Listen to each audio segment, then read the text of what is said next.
The following podcast series was recorded between January and December of 2015. Originally hosted on the Horophilia Podcast Network, it is now transitioned to the Podcast Under the Stairs Collective.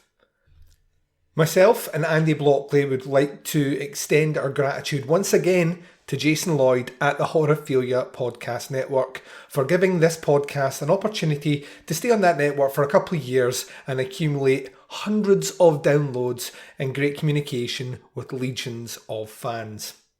The next instalment of the Doing the Nasty podcast, looking at the DPP third tier movie list, will start January 2020.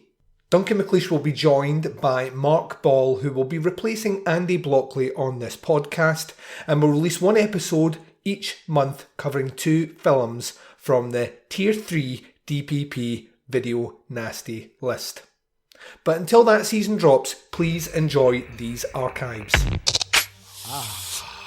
Nasty. They were called Nasties, and they were nasty. Some of the things that we've seen are so horrific. These films not only affect young people, but I believe they affect adults as well. An extravaganza of gory violence capable of depraving and corrupting those who watched it. I have never seen a video nasty. I wouldn't. I actually don't need to see what I know is in that film.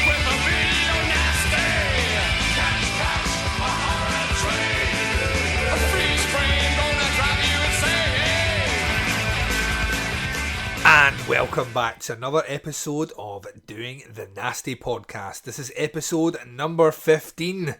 Oh my god.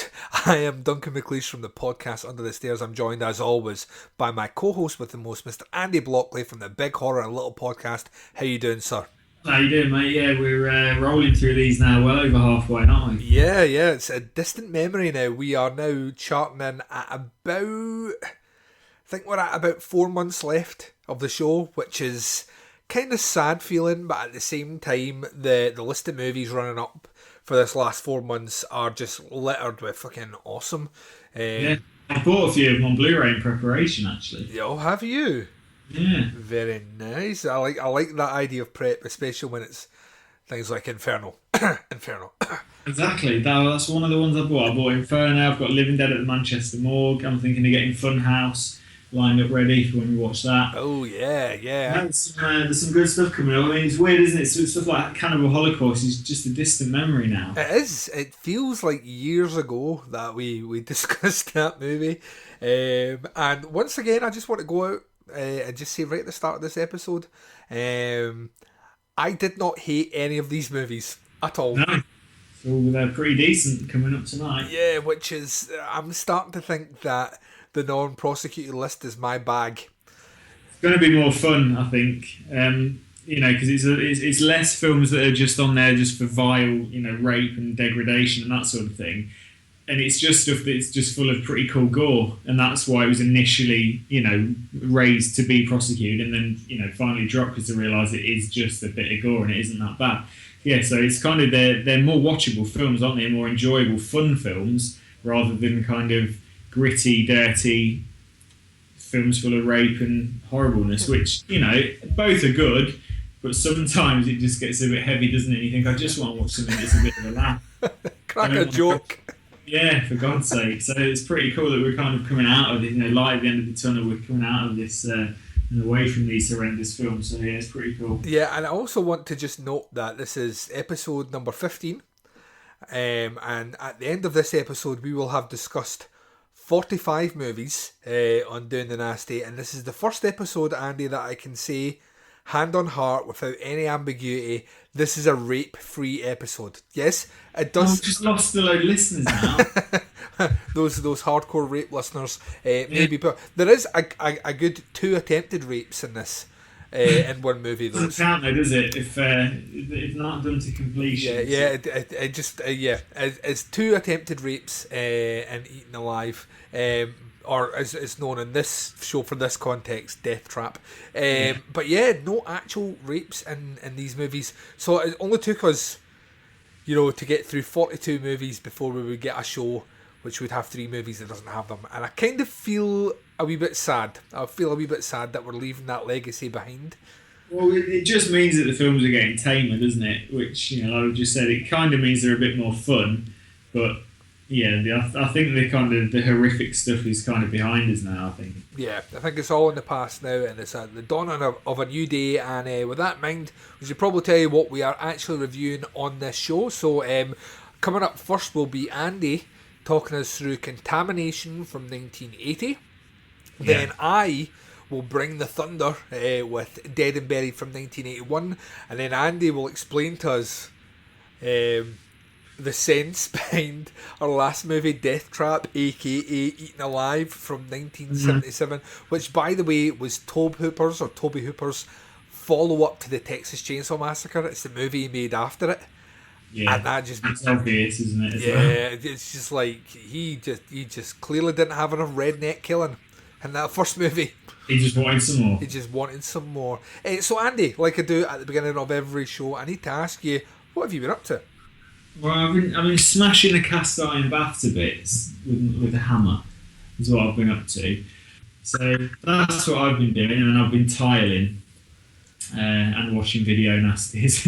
So that's basically my weekend, was just taken up with that. What about you? Oh, I'm trying to get in shape, Andy, which is a tall task for a man that has 5 podcasts. Aren't you doing some kind of obstacle course? Yeah, for charity in the middle of September, I am doing a 12k SAS assault course. So it's about 7 miles. Yeah, it's like, 7.5. It's like 7.5, 8 miles. But it's, you have to go through like pits of muck, ice water baths. You run through a whole area where there's electric wires hanging down from the top of like a makeshift thing, so you get shocked. Like just the full works, and I'm doing this for charity to raise some money for a good cause. So I used to be very fit when I was younger. I used to be incredibly fit. I used to run in the Scottish team when I was like 16, and I was very much in the capacity that even if I took like a couple of weeks off, I still never really doubted my fitness level. But I've taken like about a year and a half off of doing any exercises, going to gyms and stuff, and it is ridiculous how out of shape I am. So I'm currently. You know what though? It also comes back so fast when you've been fit before. Yeah, it's getting there. It's getting there. So I've been doing a lot of that, and obviously checking out a ton of the movies. Currently on the podcast Under the Stairs, I'm doing a top 10 Christopher Lee versus Vincent Price horror performance show. So I've been watching a lot of Christopher Lee and Vincent Price movies. So I think what we'll do is we'll take a very short break, Andy. You're going to hear a promo for Johnny Krug, because we'll love that man. And you're also going to hear some scholarly fellows, or females, talk about the first movie that Andy's going to bring us back in on, which is Contamination from 1980. So we're going to be right back after this. Do you like movie reviews that are insightful, thought-provoking, and delivered by somebody who's trained to critically dissect every aspect of a motion picture without ever having to use obscenities? Then you've got the wrong show. Kruger Nation Horror Podcast is ready to feed your slasher movie and exploitation needs. There'll be more blood, expletives, and titties than you can shake your grandma's beetle flaps at. Visit www.krugernation.com. The film was directed by Luigi Cozzi, a protege of Dario Argento, who unfortunately hasn't inherited the great maestro's directorial talent. Anyway, the movie starts with a boat steaming into New York Harbour laden with alien eggs. I always think this opening is a bit similar to the opening of Lucio Fulci's Zombie Flesh Eaters. When these eggs burst, they cause anyone standing near to them, their stomach explodes. But the effect is somewhat spoiled by the fact these eggs are just obviously balloons, and when they pop, the people just next to them pop as well, and in a just as equally unconvincing fashion. Hardly surprising that when it was reissued a few years ago by Anchor Bay in the UK, the film was put out uncut and downgraded to a 15 certificate, which pretty much shows a sign of the times.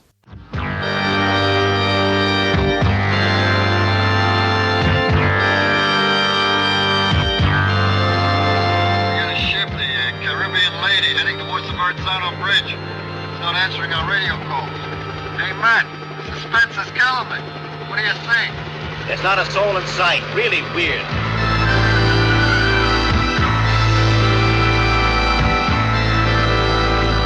There's somebody in there, I'm sure of it.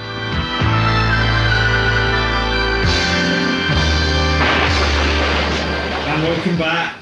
So this is going to be our first movie review of the evening. This is Contamination from 1980. This is an Italian movie directed by Luigi Cozzi, also known as Alien Contamination and Contamination Alien on Earth.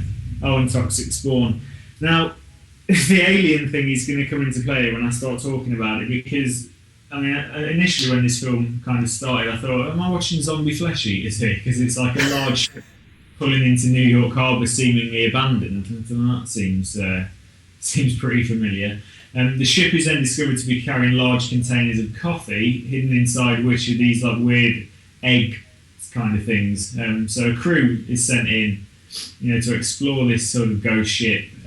Finds the mutilated remains of the former crew, and then soon kind of finds out what's happened to them. And it's these weird like green egg things, but they're really playing on the alien thing. Like right from the beginning, he goes. It's like it exploded from the inside, like something burst. Like right out of it. It's all right, fellas. Like, why don't you just look at the camera and go, "Alien, yeah, all right, alien reference. You get it. We've even called it Alien Contaminate." It's like, yeah, we get it. It's a fucking alien rip-off. But that's okay, because Alien's a fucking great film. So if a year later they want to come and rip it off, then fair play to them. But it's not as good as Alien, is it? Unfortunately. No. But it's a lot funnier than Alien. These green eggs, though, they could be like giant avocados or mangoes. I don't know why they immediately think they're eggs. Apparently, what happens, like the egg explodes, and whatever the shit is that explodes out of the egg, if that touches a human, then they immediately explode as well from the stomach inwards, don't they? Which kind of, it looks like the worst case of explosive diarrhea in history. It just comes right out of your stomach, and I mean, it's really cheesy shit effects, but it's actually pretty cool, isn't it? Yes. The stomach's exploding. And then we just kind of go off, and sort of the typical scientist gets called in. They're trying to sort this problem out, and the scientist that they bring in is hilarious. It's like this kind of military woman, isn't it, that they bring in with Ian McCulloch as well, who's also from Zombie Flesh Eaters. Ian McCulloch is in this movie, and he's kind of this, I don't know, he used to be like a pilot or something, and they kind of drag him in, and he doesn't really want to get involved in it.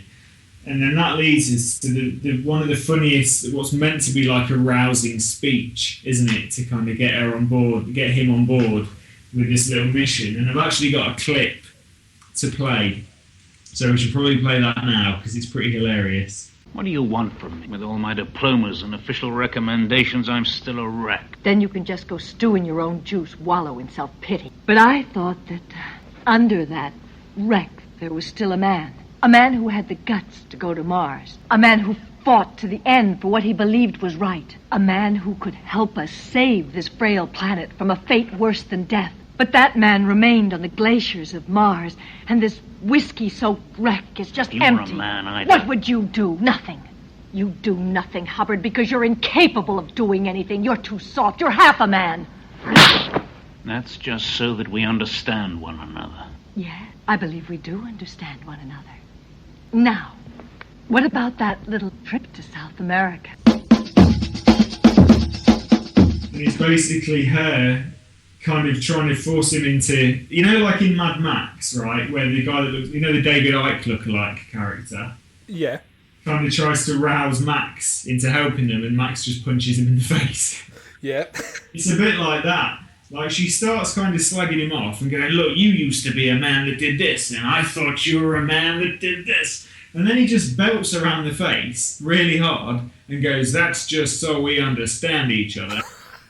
And then all of a sudden, he's well on board with it. And I'm thinking, hang on a minute, like, this is mental. I don't know who wrote the script, but it's fucking hilarious. And And then you've just got more alien rip-off stuff, like they're deliberately cultivating these eggs, which is obviously what kind of happens in the alien films. They're deliberately trying to cultivate these like monsters.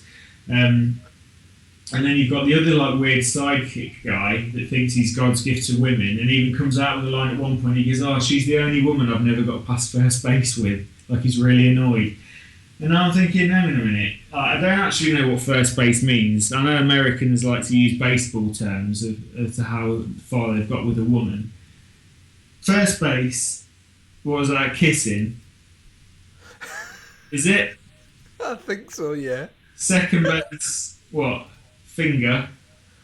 Yeah, you would assume there's a bit of fingering going on. Or is it? No, wait, is that not right? First base must be kissing. Like this is.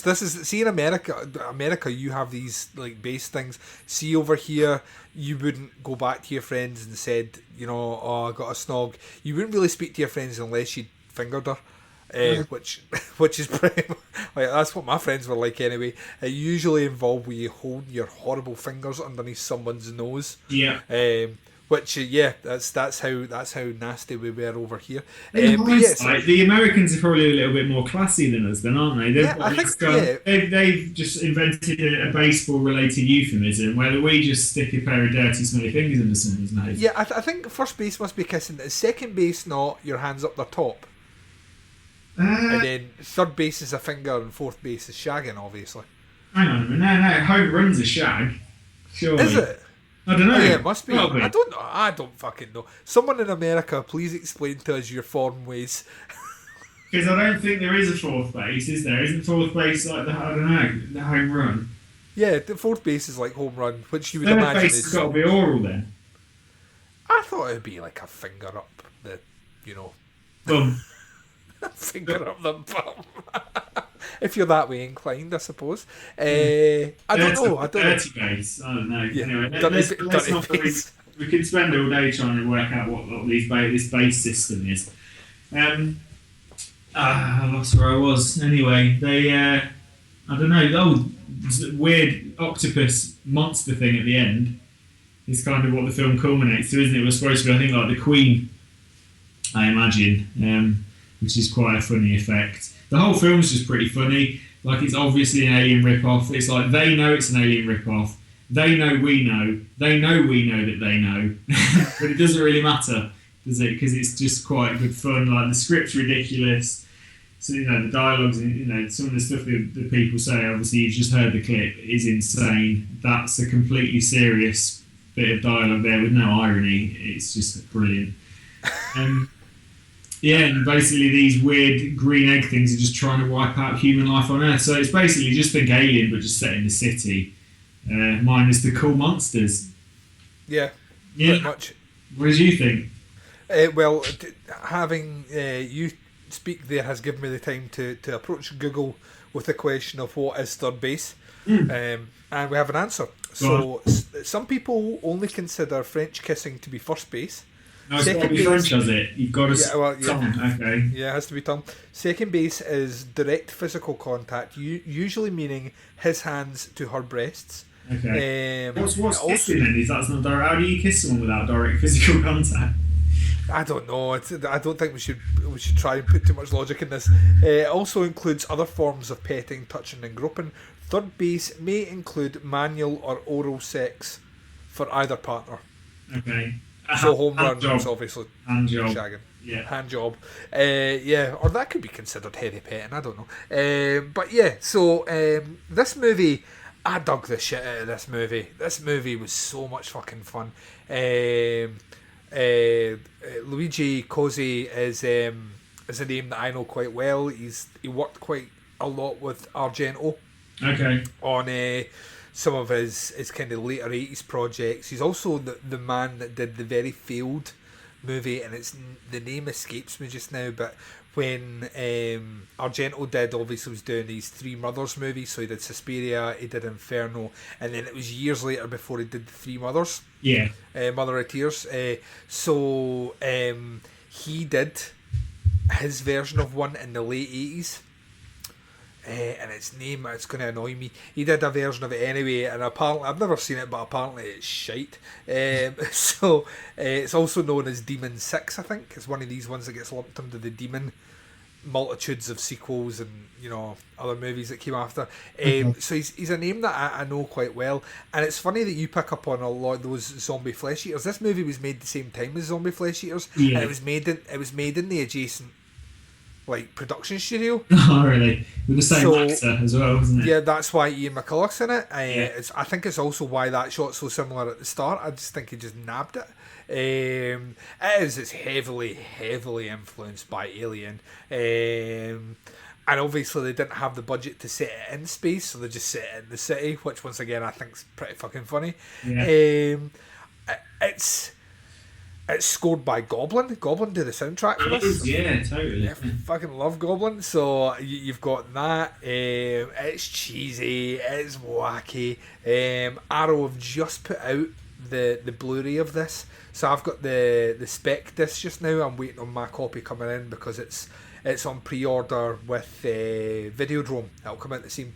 I'll get them both at the same time, even though it's been out for a couple of weeks, so hold it back. But the Arrow release of it's fucking brilliant. It's immaculate looking. And watching it, there's something really. We talked about previous movies which are set like Zombie Apocalypse, no Zombie Apocalypse, Cannibal Apocalypse, I think is one of those ones where we say you can take something set in a city but make it seem so small. And this movie, for the pittance that it costs to make, feels huge. It does, actually, yeah. The scale's pretty big on it, yeah. Yeah, it feels like it's something that is going to be affecting the whole world.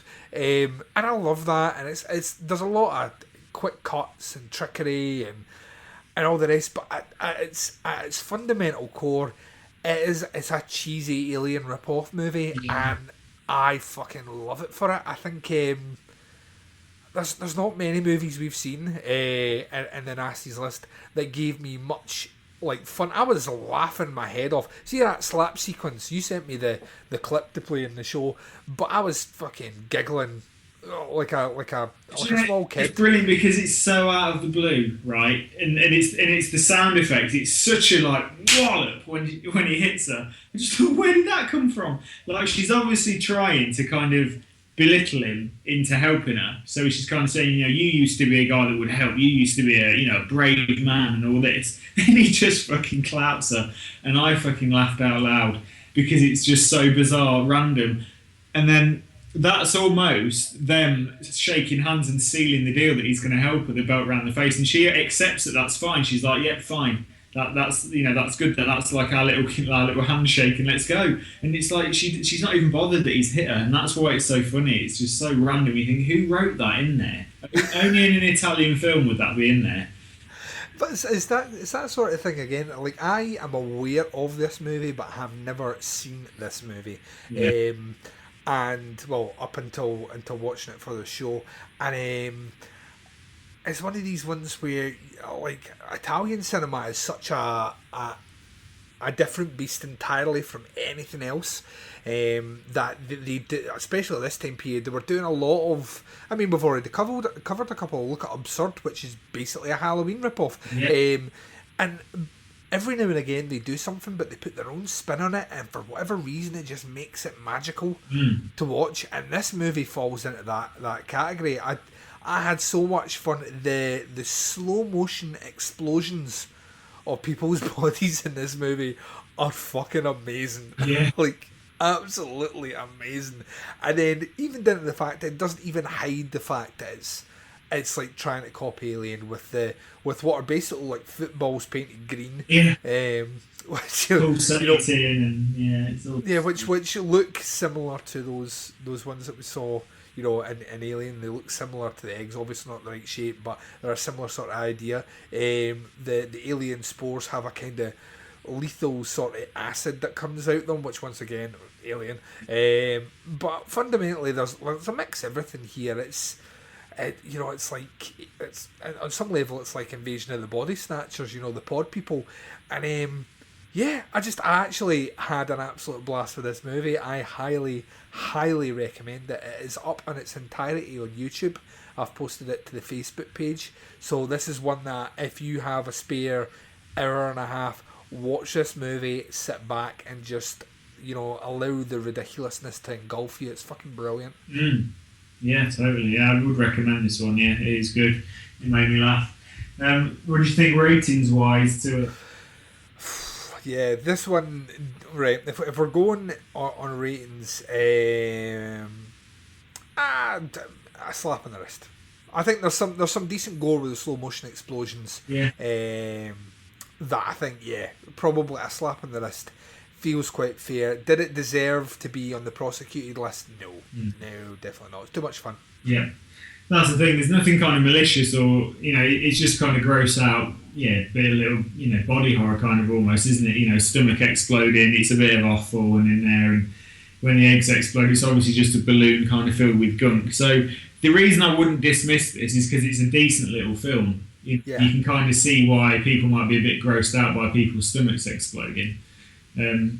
So yeah, it is just a slap on the wrist, and it deserves its place on the dropped list. There's no good reason why this would ever be prosecuted, because it is just a bit of fun, and it's been re-released now fully uncut with only a 15 certificate, whereas most of the films on the prosecuted list, when they are released uncut, they're 18, aren't they? Oh yeah, they're straight on the 18 list, yeah. 15, so I think just the fact that this is a 15 certificate kind of shows you, you know, it was never that bad in the first place. And hence it being dropped, you know, it never was prosecuted in the end, was it? So no, never was. They tried to, and they just couldn't get a prosecution on it. So so that's the first one down. I think we're both saying watch this movie then. Oh yeah, recommend it. It's not a good movie. You know what I mean? It's like if Alien is an A-list movie, this is a well and truly, this is a B movie. Yeah, this is a B movie. A real typical, and it belongs back in the 50s, really. But yeah, if you like that kind of thing, I mean, we're not going to go out and say, this film's amazing, but if you like that kind of B-movie, schlocky, sort of gore, bad dialogue, amusing, you know, just amusing situations with characters that you just think, fucking hell, only in an Italian movie would you like that. Then you're going to love this film. So yeah, I would recommend it, definitely. This is probably, this is one of a couple that we're going to recommend tonight as well. Yeah, I think so, yeah. So what we're going to do is we're going to take a short break. You're going to hear promos for shows on the Horrorphilia Podcast Network. It's the network that you can listen exclusively to this show, surrounded by some of the best horror podcasts out there just now. And then after that, there's going to be those scholarly folk coming back to tell you a little bit about Dead and Buried from 1981. And when we return from the break, I'm going to be discussing it right after this. Banana Laser is filmed in front of a live studio audience. Hey, Wazell, I think we should record a new ad for Banana Laser. Great idea, Dave. We should say that Banana Laser Horror Podcast is hosted by us and Alex. What? I heard my name. I think we should talk about the retrospectives. They've been a pretty big hit. Fucking Friday the 13th, Saw, Halloween retrospective. Yeah, man, I've heard people listen to that Halloween retrospective every October like it's tradition. Yeah, you don't say. Well, I shouldn't be surprised. I do too. You listen to your own podcast? Yeah, our shit is that damn good. Yeah, man, we should also say in the ad we hope to introduce horror fans to something new, whether it's a movie they haven't heard of or look at other films in a new way. Yeah, we could talk about our walking through the 80s specials we did when we covered the 80s movies. We could talk about rolling through the 70s. We could talk about you doing mushrooms. Yeah, we can. Are you writing this down? Writing? What are you two talking about? Yeah, and the ad should say all the technical stuff too, like you can find our show and its full archive on horrorphilia.com, iTunes, Stitcher, YouTube. Is there anything else? I don't think so. I think that's... Oh, hold on. We could talk about Banana Bites, because no one else does it. It's the in-between-isodes. Yeah, all about horror news, releases, and of course with our witty opinions and observations. Ugh. Yeah, shit. Perfect, man. I think that should do it. This new ad for Banana Laser is gonna be awesome. Oh, that's what you guys are talking about. Can I be on it? No. banana laser wins every time. Dead and Buried is an odd film. I mean, it seems too glossy a production to be on a Video Nasties list somehow. There are scenes of violence in it, particularly one memorable scene of a hypodermic being forced into a hospital patient's eye, which didn't do it any favours in terms of its legal status. But other than that, there are a number of key talents working on this movie, which shift it out of the domain of mere exploitation movie. This movie is blessed with three very creative talents working on it. First of all, screenwriter Dan O'Bannon, fresh from his genre-busting success with Alien, and alongside him a very, very underrated director, Gary Sherman, who did the wonderful Brit 70s horror movie Deathline, and Stan Winston as a third participant who provided the film with some of its major special effects. From the creators of Alien, terror brought down to earth. They're going! Fear so intense it will stay with you to the grave and beyond. Welcome to Potter's Bluff. Yeah, what are you doing?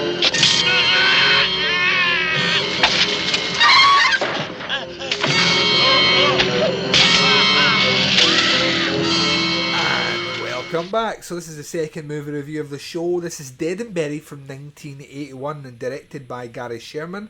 And this movie stars James Farentino, Melody Anderson, Jack Albertson, Dennis Redfield, a lot of folk that I don't actually know, but Robert Englund is in this movie. Obviously everyone knows Robert Englund. And he might be, FYI, this is not the only time he appears on the show tonight. The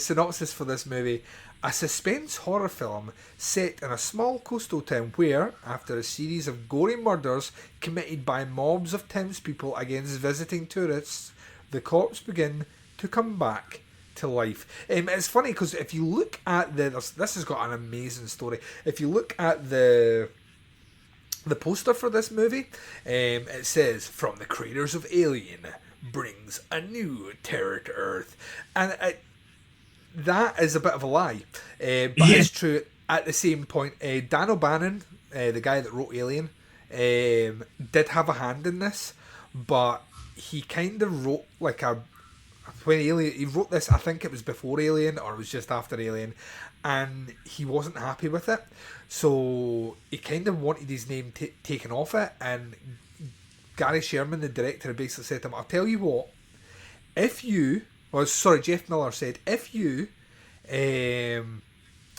let us make this movie, we will change it in a way so it doesn't resemble the original script," and they didn't change it at all. So Dan O'Bannon couldn't take his name off it. Right. So they basically pinned him into being against this, because O'Bannon is a big name, in cinema, and to tie him into this movie obviously gave it a bit more of a clout than what it would usually expect to be. The first thing to say about this movie is very, very Twilight Zone, incredibly Twilight Zone actually. And I will say just now,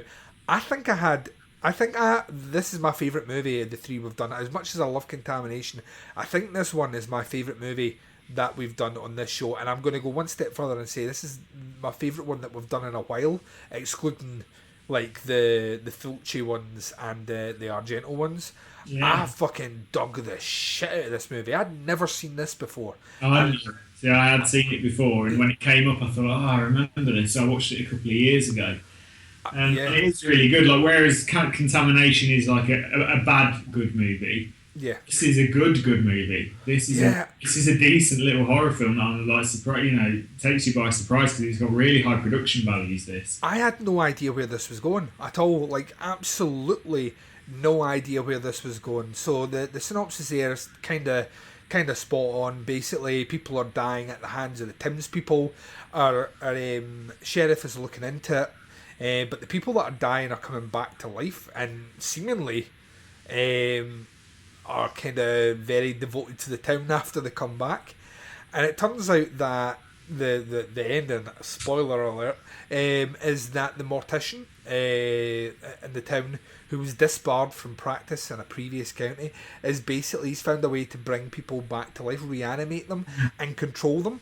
to make the perfect society, and our cop friend who gets to the bottom of it doesn't know that he's been reanimated as well, and he's just part of the system. So it ends with that creepy kind of thought. But this movie kicks off with a woman getting her tits out, getting some photographs snapped with the kind of whimsical, sexy music from the 1980s. And then he must have thought there's something wrong here. This isn't too easy. Like, no. Yeah, he didn't have to drop some LSD into her drink. You know, didn't have to put her under hypnosis. No didn't have to get the gun out. No roofies. You know what I mean? She just got them out pretty quick. And it's explained later on why she does. But he to set the tone for this movie. It started and there was like snapping on the beach with this photo, and I genuinely thought, this is going to be a struggle. Like, for the first 2 minutes of this movie, I was like, I'm going to struggle through this because this cheesy music is annoying me. Look at the hairstyles, look at the fucking clothing. Oh my god, they're on a beach, they're taking photos. What the fuck has this got to do with it? And from a title like Dead and Buried, I'm expecting zombies. Yeah. So I was like, oh, are the zombies going to come over the hill? Are they going to come out the water? Where are they going to come? And then the townspeople grab this guy, beat the shit out of him, and then get a fishing net, wrap it round him, compress his face in this really sore angle. They get a thing full of gas, or petrol as we like to call it over here, douse him in it, and then set him alight at the beginning of the movie while taking photos of him. And I was watching it going, what the fuck is going on here? Brutal. See, from that, this movie had my undivided attention. I was like Leonardo DiCaprio and fucking Django Unchained. I was like, at first you had me interested, now you have my undivided attention. I was sitting there with my coconut filled with fucking Mai Tais or whatever they are, watching this movie, fucking buzzing at how down the rabbit hole this movie goes. I love the fact that you know who's doing all the killing and the sheriff doesn't know, and then the sheriff is interacting these people on a day-to-day basis, and as the web is cast further out, you kind of start to get that. It's kind of like The Thing, and that you don't know who you can trust and who you can't trust. No. And it just keeps spreading out, and like I say, I think the most apt way to compare it is maybe to something like an EC comic. There is a kind of a vibe of the creep show about this, but at the same time very much a Twilight Zone thing. You know, one guy in a town where everyone's acting a particular way and he doesn't know why, he tries to get to the bottom of it and realises that he's part of the same machine. Yeah. But just everything about it just had me hooked. It's great to see Robert Englund cast before, he became Freddy. And you remember why he got cast as Freddy. He's a good actor. I like Robert Englund. But furthermore, it was just really cool to see the mystery unfold. I mean, there's not many horror movies that you get nowadays, or that I often see, that have this really cool idea of a mystery behind it. And this movie had it, and I followed it right through, genuinely not knowing where it was going to end or how it was going to end. And then getting to the very end, and obviously when you meet the mortician for the first time, or the coroner, you kind of realise there's something a wee bit off about him. Just the way he talks, the way he acts. The way he talks is great, isn't it? He's so like OTT. It's really weird. It's kind of it's slow, deliberate, and completely over the top. And then when it's revealed that very, very much you can see that it's like the inspiration, the well pool which creates movies like Halloween 3 and stuff like that, all come back to the creepy older man that's really the manipulator controlling the town, etc. It had me hooked. I dug the shit out of this movie. Even the end, I thought the ending was deliciously dark in a way that I like my horror movies to be, not to have this happy ending where he solves the mystery and then the police rescue the day. I love the fact that at the end of it, this is just going to keep going. Yeah. He's now more a part of it than ever before.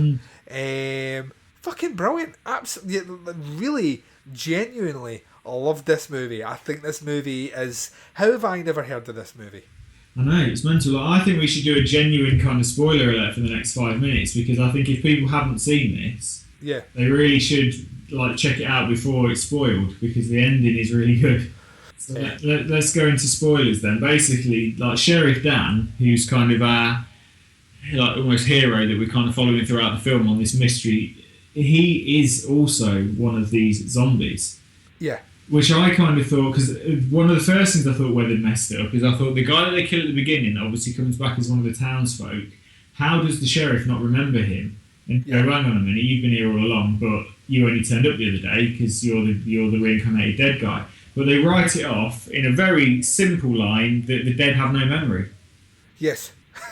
So any kind of thing where you thought, oh, they've fucked up, like, this is bad writing here, they've messed up. No, it's not, because the dead have no memory. So he has no memory that it was his wife that killed him. Obviously, that we get to see in the big reveal, like when the video that he shows him of the woman like killing the guy, and then he looks down to see his decomposing hands. It's a bit like Death Becomes Her, isn't it? The mortician guy basically has found this way to bring people back from the dead, but they're decomposing bodies, so he has to come and touch them up. He's like the guy from 6 Feet Under, who's like an absolute master at recreating, sorting out dead bodies and making them look completely real and that for the open casket. So the townsfolk go to him regularly to be touched up, so they look, like normal functioning human beings. And that's a really creepy image at the end where Sheriff Dan looks down and his hands are totally decomposing. And he's like, "It's time for a touch-up, Dan." The doctor. Yeah, So it was fucking great. And I watched this film first time a couple of years ago after reading about people saying how great the ending was. So I watched it, and then I didn't realise it was coming up in the nasty, because it's weird that this has kind of got. It's almost like this is too good a film to be on the Video Nasties list. Yeah, I don't know how much of the opening sequence. Once again, we've spoken before about how maybe And then did it make you jump when they find the body in the car and he's not dead? Yeah, I think there's some bits in here that are genuinely not only creepy, but they kind of, the fact that what this movie does really well is you're in ground level with the cop, so you're doing all the investigations with him and the story's unfolding to you, but you know who the killers are. So when things like that start happening, they quite take you aback. But I think, we've spoken before many times about how a lot of these movies made the nasty list because the group, the powers that be, sat down and watched the first couple of minutes of a movie, and if there was a rape or something like that, it was on the list. And the first couple of minutes of this one, someone's viciously lynch mobbed and then burned at the stake. That it doesn't surprise me it made the list. Had they watched it, the rest of the movie, and realised how very well made the movie is. I mean, the first 5 minutes of this movie, a woman gets her tits out while being photographed and a man's burned alive. So yeah, I could kind of see maybe where they were going with it. Good point. Yeah, but when you start watching the levels of mystery and intrigue with the movie and creeping dread and the way the whole story unfolds to the most ridiculous of endings, the most Twilight Zone of endings, there's no way you could. I genuinely think there's no way you could consider this anywhere near remotely needing to be on the nasty list. And I think that's quite telling. I think when you get into the kind of nuts and bolts of the movie, I think that's when any potential argument for putting this movie on a list, it just kind of fizzles away. Yeah, totally. I mean, there is some brutal stuff in it. Like, there's a guy, basically the guy that gets burned at the beginning isn't dead, and we cut to him in the hospital, and he's almost in like a full body cast, and the nurse comes in and just fucking bangs him in the eye with a needle, which if you're not into eye violence is just fucking brutal. And there's some other stuff as well, because initially you just think it's this like small group of the community that are going around killing everyone. But it's not. They're all doing it, and they're all fucking savage bastards, and they all video it as well. Like, that's what adds like an extra level of creepiness. Is that they either record, photograph or video themselves killing these people. And I'm not really sure why that is. Is there a reason for that? I'm just assuming it's for the weird mortician guy, because he plays all that footage back, doesn't he? I don't know if it's for a record that if they ever try and go away, they can be showing themselves dying. Yeah, or maybe it's just so he's got footage of them before they got fucked up, so he knows how to recreate them and get them looking like how they used to look. And I love the fact that they don't explain it, which I think once again was mentioned in the previous in previous reviews. You don't need to spoon feed people. No, and that's answers. Sometimes it's just great when you don't. Yeah, it's such a mistake now that Hollywood make, where they feel that you need to be spoon-fed all this information, and it's weird because that was one of the criticisms of the Mad Max movie. Yeah. who's Furiosa? Who are the wives, and who are the fat ones? Who are getting the milk from, and who are the war boys? It's like, who cares? Like, you don't need to know all that stuff. Like, it's brilliant that you just kind of sit and subtly work it out and put your own little, ideas behind it. And it's like with this, it doesn't matter why the video in it, or how come Sheriff Dan is the only one who doesn't seem to be in on it and all that. It doesn't matter about that. It's part of the story. You just have to kind of get swept up in it. Like you say, it's this whole Twilight Zone vibe. Yeah, it's just really fucking good. And this is one of them films on the Nasties list where, because of that opening couple of minutes, you can see why it's on the list. Yeah. But it's weird because I think more people need to know about this film. I think this is almost like criminally kind of. It's just not well known enough. This for me, I'm surprised. Is it go by any other names? No, that's the thing. That's the thing about this one. This is the only movie on the list this week which doesn't have another name, and that's why I'm just very surprised. I kind of pride myself on knowing quite a lot of cult 80s cinema, and I'd never heard of this movie or never come across it before. And when you see the poster artwork for it, and the fact that it's tagged as from the guys behind Alien, I don't know what I expected from this. Obviously, the name kind of evokes this idea of zombie movies, and there was plenty out at this time. But it's just a really kind of captivating, engrossing kind of. Obviously, there's a reason it has this really strong cult status now, and it's not because it was on a Nasties list. This movie tanked when it came out. But apparently did really well on VHS, and this is a movie that if it's not out on Blue already, this movie will be getting put to the collection pretty quick. I loved it. I really genuinely, I can't stress that enough. Like Andy's saying, this is one of these ones which is it's too well made to be on a list like this. And you're saying that you think more people should see it. I 100% agree. I think this is probably of the movies we've seen before, of the ones that we have strenuously recommended, like your Fulcis and your Argentos and shit like that. This one is, it's up there. It's up there in terms of my recommendation straight away of a movie that I think you just need to sit and watch. I think it's really fucking good. Yeah, I mean, you can get this on Amazon for a couple of quid used. You can get a US import of it on Blu-ray. All right. I imagine it's probably going to come out fairly soon. I know, have it. Yeah. Let's do it. I'll definitely be buying that when it comes out. Yeah, I think it's great. Actually, no, it is. Hang on, let's have a look. Blue Underground have released it. Oh, right. So anyone that knows about Blue Underground, they are region free. So Blue Underground stuff, even though it's an American company, will play on English DVD players. So that's cool. And like you were saying, it's Dan O'Bannon. So, pretty heavy writer there. You've got the writer of Alien, obviously the writer and director of Return of the Living Dead. He co-wrote Total Recall. So you've got a really good writer behind this story. Yeah. And you've got to check it out. It's highly recommended. It's a shame he wanted to take his name off it. I know, it's a bit weird. Why? It's good. This. I don't know. In terms of the grading for this one, probably going to come in with the same thing. I probably think it's still a slap on the wrist. Yeah, there is kind of extreme violence, but I don't think it's violence which, it's not pulpy, gory violence, if you know what I mean. No. It's more the idea of someone being burned, or the idea of something going through someone's eye, or the idea, these sort of things, that I don't think it's violence on that level. So I would probably say slap on the wrist again. And in terms of should it be on the prosecuted list, I don't even think this should even be considered to be on the list. I think it's fucking brilliant. So yeah, what about yourself? I think definitely slap on the wrist. That opening scene is the most harrowing, and then it's never as bad as that going on. So once you get past that kind of bit, which someone being burned alive, and I think the reason it's so brutal is because he sells it really well. That he's in absolute agony being burned alive, and it's the fact that the townsfolk are laughing and reveling in it and photographing it, which is quite disturbing. But once that bit's kind of out of the way, the rest of it isn't that bad. So slap on the wrist. It shouldn't have been on the list. It was obviously on the list for the opening 2 minutes, and like we've talked about quite a few times before, the people that were deciding which films went on the list never sat and watched the entire movie. they were watching snippets of the absolute worst bits completely out of context. So, you know, within a minute you've got boobs and then a horrendous lynch and setting someone on fire. So that's why it's on the list. But should it have been on there? Definitely not. Not even on this non-prosecuted list, let alone the original list. It's just a really good film. So yeah, definitely check it out. I think it's probably a 15 certificate as well.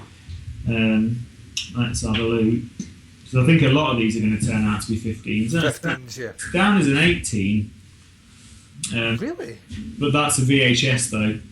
Oh right, yeah. Well, it would likely if it was released on Blu-ray now, I reckon probably a 15 is probably more likely where it would land. Yeah, I reckon you're right actually. Yeah. So so that's our second recommendation tonight. Yeah. So we're going to take a short break just now. More promos are going to appear on this show, and more well and wise words to lead us into Andy talking us about a little movie called Death Trap from Tobe Hooper from 1977.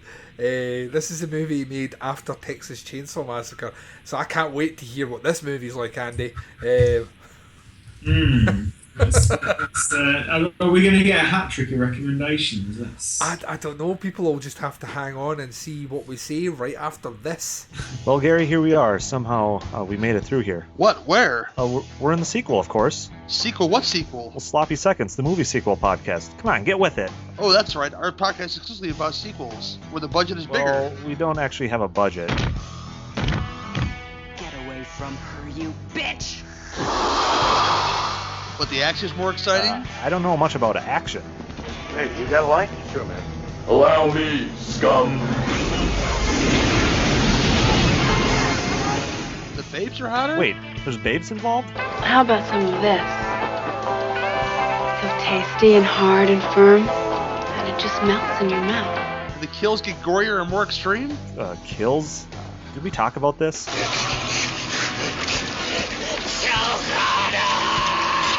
Never mind. So find Sloppy Seconds, the movie sequel podcast, exclusively on the Horrorphilia Network. Because when all other podcasts are through, we're already thinking about part 2. Hi, my name's Brad Stevens, and I'm going to be talking about Tobe Hooper's Death Trap, one of the more curious entries on the Video Nasties list. Here you see the cover of the Vipco video release. It had originally been released by a company called VCL. The VCL version was the version cut, I think, by the BBFC. But this release was almost uncut. It certainly contained all the violent scenes. And I say it's one of the more curious entries on the list because you have to remember, Tobe Hooper had made the Texas Chainsaw Massacre, which is absolutely notorious, and it was banned by the British censor. Death Trap was almost completely uncontroversial. It was released in cinemas. There were some minor censor cuts. And yet it was Death Trap and not the Texas Chainsaw Massacre, which ended up on the Video Nasties list. If you were one of the millions of moviegoers who were electrified by the unbearable suspense and sheer terror of Jaws, get ready for Eaten Alive.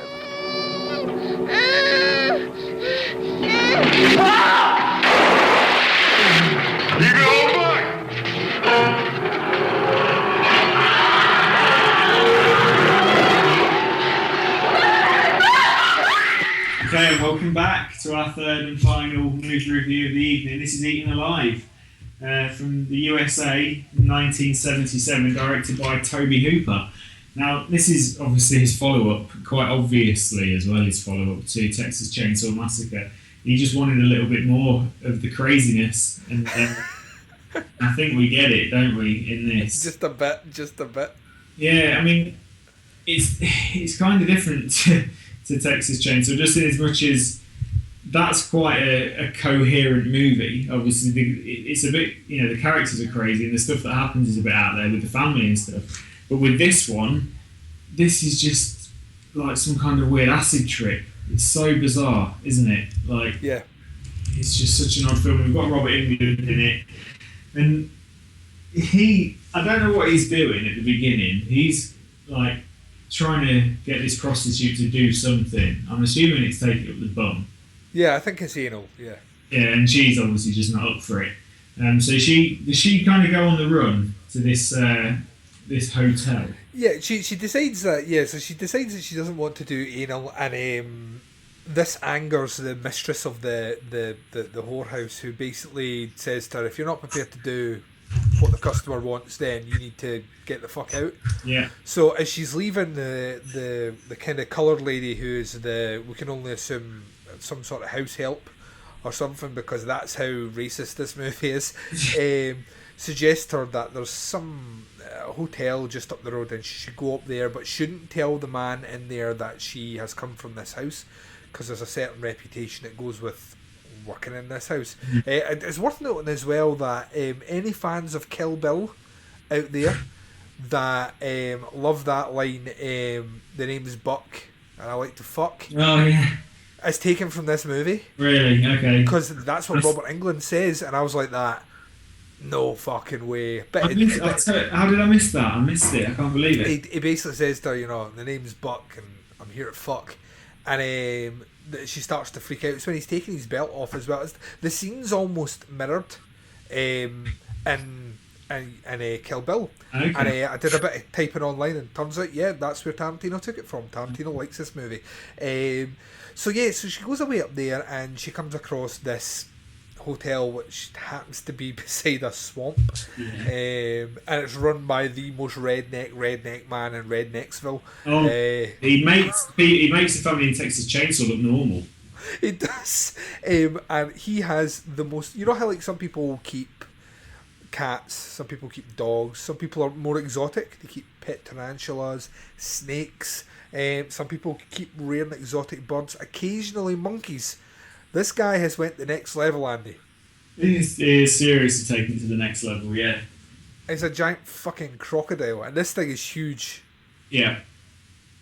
And he likes to feed the patrons to the crocodile, doesn't he? He likes to feed everything to the crocodile, and basically, from the moment that she steps in there, as soon as the hotel owner knows that she has come from the whorehouse, he basically chases her and feeds her to the croc, and then it's a series of different guests arriving at the house and being fed to the croc, and the movie kind of skirts this weird line of being like a kind of 70s kind of, nature gone amok, thinking of movies like Grizzly or things like Food of the Gods and things like that. Let me just interrupt quickly, right? The trailer compares this to Jaws.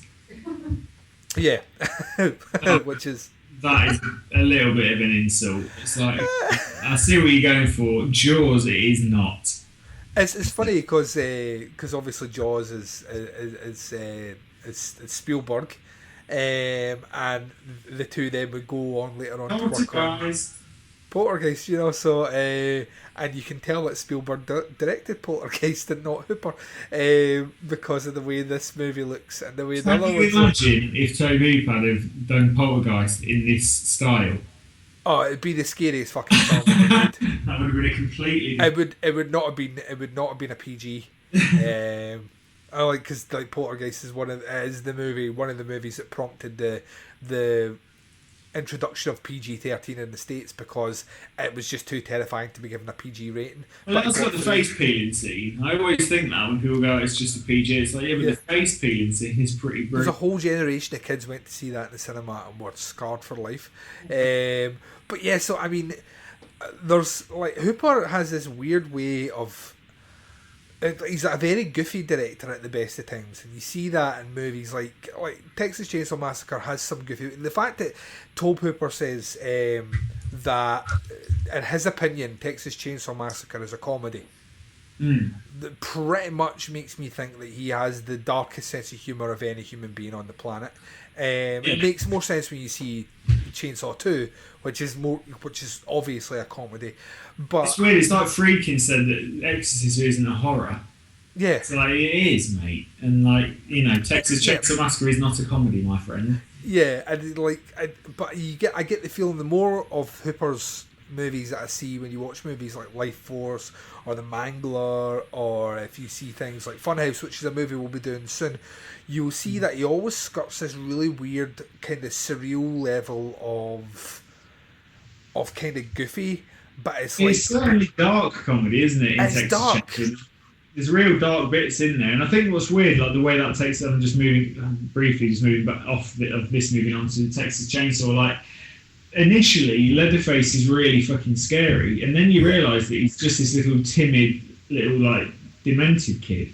Yeah. Who's terrified of his little withered old dad, and all of a sudden he's not that terrifying anymore. You know, it's that kind of weird sense of humour. And look what your brother did to the door and smacking him around with the broom and stuff. That is amusing. Like that's darkly comic. So I kind of see where he's coming from. But this film is just balls out fucking bizarre, isn't it? Like all the way through.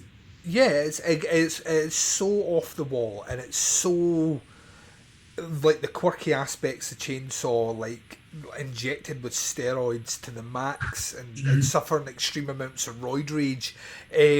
There's a weird fucking tone that flows through this entire movie that just makes it, in my opinion, it's unsettling at bits, because the fact that you've got a killer running around with it's like a creature feature meets a slasher movie. Because if the alligator's not getting them, the crocodile's not getting them, he's running around with a giant scythe. He is like just chasing people into the path of the crocodile, if anything, isn't he? Like, which is fucking, it's like adding another level of fucking terror. You've already got a giant fucking crocodile in this movie. Do we need a redneck man chasing someone with a scythe? Apparently Hooper thinks we do. Oh, we certainly do. Who is the guy that plays the main kind of redneck character? He's not, because obviously Marilyn Burns is in this, isn't she, from Texas Chainsaw, kind of playing a similar sort of victim. Yeah. This is this not Brand, isn't it? Yeah, and apparently he's more commonly known in America as being a bit of a villain in movies. Played a lot of villains. I think he played fucking lunatic in this. He's like brilliantly like psychotic, isn't he? He's just totally nuts. He's phenomenal in this movie, and he's what sells the movie, because he is that level of absurdity without being so, he skirts a thin line of being scary absurd, that if he did it just a little maybe one iota more, it would just be, shit.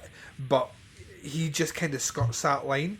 And the story, like I say, is preposterous. It's about, a guy who's feeding people to his giant crocodile, and apparently no one is noticing all these people going missing. I love the fact that the police do fuck all in this movie and arrive right at the very end. Like right at the last 2 minutes they arrive, as Judd is unfortunately fed to his own creature. Which is, the ending is going to happen in this movie from the moment you realise there's a guy feeding people to crocodiles. Eventually he's going to be fed to his own crocodile. And I love the fact that the police show up at the last minute, useless to the end. And I think, like I say, there's a lot of this movie just... It's entertaining as fuck. It's a terrible movie. It's poorly executed. It's poorly shot. The acting and story are ropey. Out with, the Neville Brand character. The acting's a bit fucking ropey in this movie. The effects aren't all that great. Everything's shot in a weird red light in the hotel for some reason, probably to hide how cheap the set looks. Like, see when they're running up the stairs, you can see the walls shake. It's that cheaply made. But I argue anyone not to say that this isn't entertaining. It's just fucking nonsense. It is an hour and a half of over the top, ridiculous redneck nonsense. It's probably my least favourite of the three movies that we looked at this week, but easily better than I would say more than a quarter of what we did in the previous list. There's just something kind of like I say, Hooper's a wildly inconsistent director. After this movie, he does Salem's Lot, and Salem's Lot is a fucking terrifying haunting movie. It's a terrifying haunting movie. And this movie, you would not believe the same director did both, because this is so goofy and so over the top and so batshit crazy that to equate those two movies from the same director doesn't work for me. Yeah, it's weird because as goofy as it is, like, the scene in Texas Chainsaw when, we keep comparing it, but we're bound to because it's fucking very similar and it's obviously by the same guy, but the dinner scene that's just fucking chaos. Really jarring and just like, it's really full on. Like the dinner scene from Texas Chainsaw, you get about 30 minutes of that kind of tone in this movie. It's just fucking wild. Him chasing people around the hotel, shouting and screaming, like swinging his side around. It's like, yeah, you need to watch this. I mean, you probably might not watch it again once you've seen it once, but I think it's definitely worth a look just to see the continuation of that almost Texas Chainsaw universe, almost, isn't it?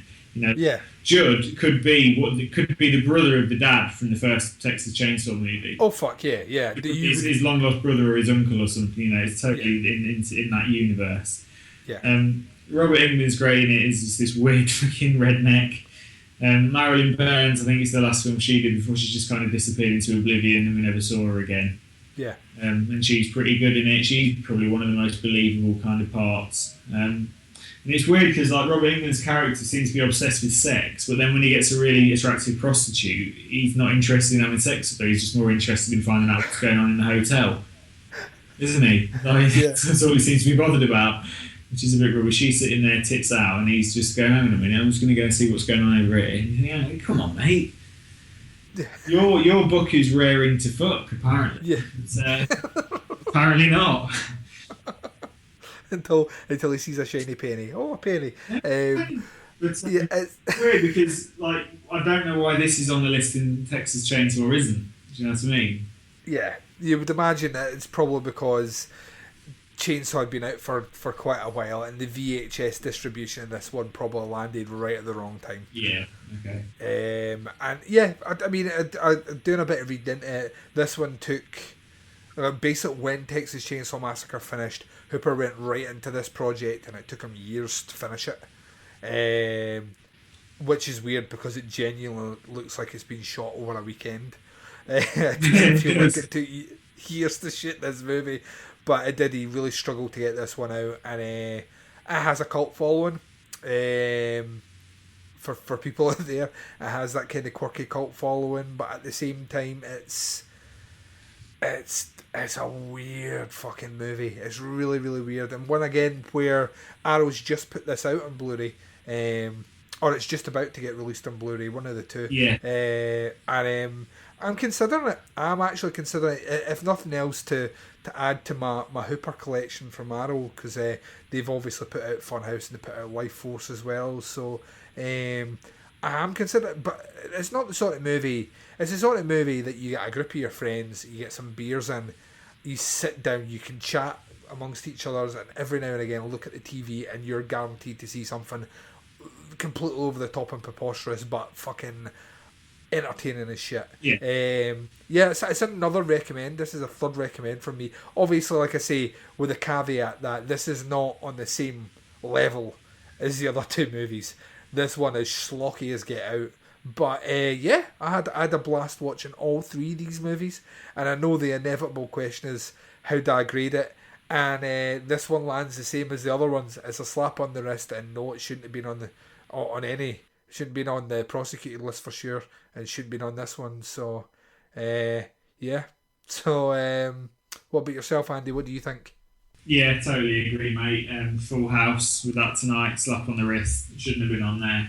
I mean, it's a weird film, isn't it? You know, I'm going to recommend that you watch it. I'm not going to say, oh, this is a fucking great film, you're going to love it, but it's an interesting film to watch as a follow-up to Texas Chainsaw, because I'm assuming that pretty much everyone that's listening to our show has watched the Texas Chainsaw and probably enjoys the Texas Chainsaw. So this is just interesting to kind of see what Tobe Hooper did next, because he'd obviously not quite had his fill of doing a couple of films. He wanted to do another one, and kind of this is what we get. And this is a very bizarre, sort of trippy kind of movie, but yeah, well worth a watch. Definitely right. So this show has been as on point as any show we've ever done, and we shouldn't change things. We should just keep rolling with it. So we're going to take a short break. When we come back from that break, we're closing out the show right after this.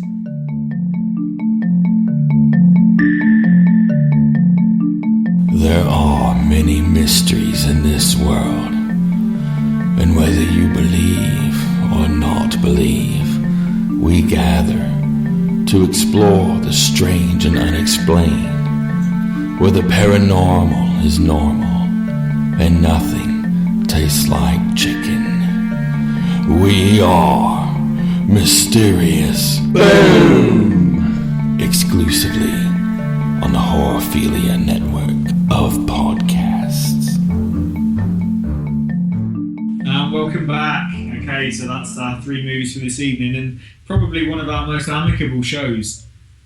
Yeah, I think so. We've just kind of rallied through, which is kind of cool. Obviously, it's interesting when we disagree, but sometimes, and I think probably more so in the case of these movies that are coming up, we are going to agree so much more on the gradings, just because they are much tamer movies. But like we've said, it doesn't mean it's going to be any less entertaining. These are a lot more fun, and I'm finding that now.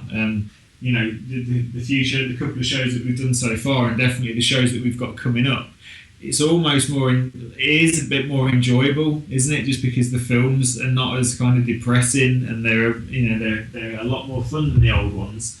So yeah, this is pretty good. This is a turn up for the books, because I really wasn't expecting this, and this is like 2 episodes in, and we're recommending movies left, right, and centre, and I did not see that coming. So yeah, this is pretty cool. Yeah, very, very, very strange, but welcomed. I don't mind being in a position where me and you are agreeing with a lot of the same shit. Yeah, the shows are a bit quicker when we're doing that, but at the same time, if for nothing else, doing this show has highlighted to me Dead and Buried, and I now know that I have seen that movie and want to see that movie again, then you know, it wins. In fact, all 3 of these movies were first time watches for me. Contamination, thoroughly enjoyed that, and yeah, Death Trap, aka Eaten Alive, is batshit crazy, but at least I can tick that off my list and say I watched it and enjoyed it. Once again, just stressing the enjoyment here is on the level of nonsense and not in the realms of good filmmaking, because if you've misinterpreted what we've said, you went in expecting this to be a well-made film, then sorry, that's not what we said. That's a disclaimer. Films 1 and 3 fall under that banner. Film 2 is a genuinely good movie, and I knew you'd like it. I said that to Rach. I said, if Duncan's not seen this, he's going to really like this. Oh yeah, this is totally 100% my sort of film. Yeah. I absolutely loved it.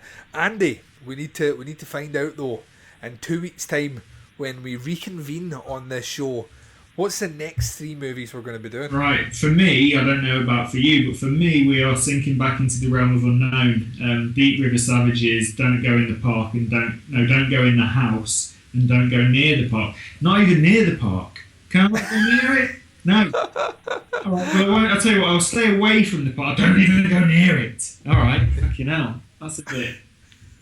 let alone in it. I'm not even allowed near the park. I've only seen 1. Films. Have you seen them?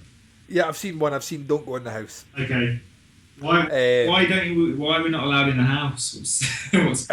Actually, Don't Go in the House has a creepy fucking story. I've not seen it in a while, but the reason you can't go in the house is pretty creepy. I love the Don't movies, because they're what inspired Edgar Wright to do that fake trailer for the movie Don't. Yeah, and the Grindhouse. Yeah, that's so good. Yeah. And a lot of that is parodies of these Don't movies. So yeah, there's I'm not going to say it's a great movie, but I do remember seeing that movie a while ago and thinking it was pretty creepy. Is that the one where on the front cover it's just some guy in like a hazmat suit with a flamethrower? Yes, right. I think that's the same one. Yeah, I think that's piqued my interest then, definitely. So we've got that movie, another Don't movie, obviously, which I've not seen, and Deep River Savages I've never heard of before. So I get the feeling that I'm just going to say that I get the feeling we're not going to be as positive. Probably next time. Not, but we had a good run, didn't we? Yeah, we had a good run of 2 shows. But then the show after that has Evil Dead, so I don't give a fuck. Yes, I get to bust out my Blu-ray of Evil Dead. Can't wait, actually, can't fucking wait. So yeah, so I think at this point in the show it's probably good to remind people that, you know, support the shows on horrorphilia.com. Thank you very much to Jason Lloyd for giving this show a home. We probably are the most niche show on the Horrorphilia network. Yeah, obviously we lost that in the top 10 to Skeleton Crew and Banana Laser, but we're bound to, aren't we? I mean, we're not going to compete with those guys. But fair play. When the Skeleton Crew puts out a show every week, you might as well just take that month off because they went through every week, and not only that, but they covered arguably one of the most popular franchises in horror, and the Nightmare on Elm Street. And those shows are excellent, by the way. So we're certainly in good company. Alex really went above and beyond with how he does those shows and puts those shows out. And they were a joy to listen to. I mean, Podcast Under the Stairs is about to run through them with the Baz as part of Baz v Horror. I literally can't wait for that, because like number 3 is such a good film. And I just can't wait to hear what he's got to say about that. And number 2, to be honest, as well. I can't wait to see what he makes of that weirdness. Yeah. So, yeah, actually, from my point of view, I'm more excited to hear what he makes of the ones after, just because I don't like any of the ones after 3. No, I mean, really. I mean, do you know what? I really enjoy Final Nightmare.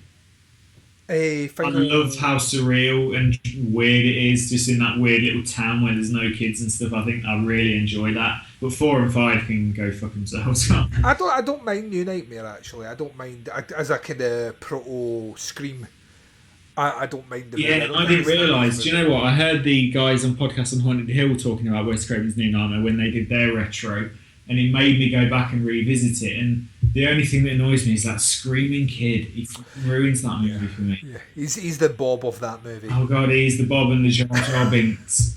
The Bob Jar Jar. Yeah, it's such a precursor to Scream. I never noticed it before until guys on Podcast on Haunted Hill said it. Yeah, he was experimenting with a lot of ideas, which he refined when he came to do Screams. So we're going to be working through that. But like I say, Jason Lloyd, thank you very much for giving this show a home, and we are proud members of the Horophilia Podcast Network until this show goes off the air in November. Yeah. Yeah, definitely. But you can check me out. I've got other shows, but my main one is the Podcast Under the Stairs. You can check that out on podcastunderthestairs.wordpress.com, on iTunes, on Stitcher Smart Radio, SoundCloud, and part of the Legion Podcast Network, which is the same place you can find the back catalogue of Big Horror and Little Podcast, which is on hiatus just now until Andy has finished decorating. Well, we're doing the whole house up to sell it. So bathroom at the minute, and then various other rooms in the house are going to get sorted out before I pop it on the market. But we will be back at some point, because we do enjoy doing the show, but we just haven't got around to it. So check out our back catalogue to keep you tied over, and obviously Duncan shows reeling with 1 episode a week. It's some great stuff coming up, so check that out as well. And you're going to be guesting on one of the Vincent Price, Christopher Lee ones coming up in the next couple of weeks. You're going to be on that show, and we've already recorded it, and it was a fun conversation. I thoroughly enjoyed that. Yeah, it was great actually. Yeah, I really enjoyed both of them films. Yeah, so I think this is the appropriate time now, Andy, to say thank you very much to our listeners. And would you like to say goodbye to them? Yeah, thanks guys for listening. Thanks to everyone who contributes to the page, etc., etc. And we'll see you in a couple of weeks for 3 more, hopefully, good movies. Maybe not, but yeah. Right, everyone, take care of yourselves. Bye. Bye. Nasty. Nasty. They were called Nasties, and they were nasty. Some of the things that we've seen are so horrific. These films not only affect young people, but I believe they affect adults as well. An extravaganza of gory violence, capable of depraving and corrupting those who watched it. I have never seen a video nasty. I wouldn't. I actually don't need to see what I know is in that film.